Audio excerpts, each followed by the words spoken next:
Basically, the recommendation of the Commission in its first report is a discouragement policy toward the use of marijuana in the United States today, but that we do not feel that private use or private possession in one's own home should have the stigma of criminalization, that people who experiment or use there should not be criminalized for that particular behavior.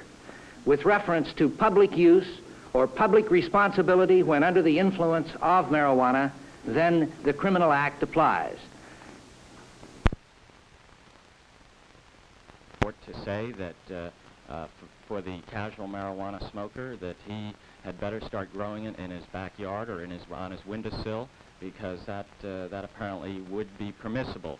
They apparently are saying that growth for distribution or with intent to sell would be unlawful, but growth for personal use and for consumption in your home, that would be now lawful if the recommendations are adopted. Let me highlight some of the myths that the report debunks. Marijuana is not addictive. We've known this for a while, but a lot of people still think it is addictive, and that's to say it doesn't lead to physical dependence.